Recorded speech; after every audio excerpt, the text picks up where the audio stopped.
দেখুন কত সুন্দর রুটি, এগুলো আমি আপনাদেরকে 1 মিনিটে বানিয়ে দেখাবো। আর হ্যাঁ, এগুলো অনেকটা সুন্দর খেতে। সবার প্রথমে পাত্রে জল ঢেলে নেবেন, তারপর ওতে চিনি এবং লবণ এর সাথে ময়দা দিয়ে ভালো করে ওটাকে মিক্সিং করবেন। ঠিক এরকম হয়ে গেলে তারপর আপনি ওটাকে চাপা দিয়ে রাখবেন।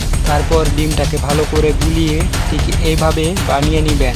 আর সবজিটাকে কেটে ওতে তেল দিয়ে দিবেন, দিয়ে হালকা নাড়াচাড়া করার পর তারপর ওতে ডিম দিয়ে দিবেন, দিয়ে মশলাপাতিগুলোকে ঢেলে ভালোভাবে মিক্সিং করুন। আর যতক্ষণ না ভালোভাবে মিক্সিং হয়ে যায় ততক্ষণ আপনি মিক্সিং করতে থামবেন না। আর যে ময়দাটা ছিল আপনার কাছে সেগুলো দিয়ে এরকম করে রুটি বানিয়ে নিন, আর ওতে মশলাগুলোকে ভালোভাবে মিক্স করে ভালোভাবে এরকম প্যাকেটের মতো করে দিন। এই তো ব্যাস, ভালোই প্যাকেট হয়ে গেছে। তারপর এরভাবে রেখে ওইটাকে রুটির মতো ভালো করে এখানে ছাড়লেই আপনার খাবার রেডি। আর কি চিন্তা করছেন? যান, ভিডিওটাকে লাইক এবং চ্যানেলটাকে সাবস্ক্রাইব করে যান। ধন্যবাদ।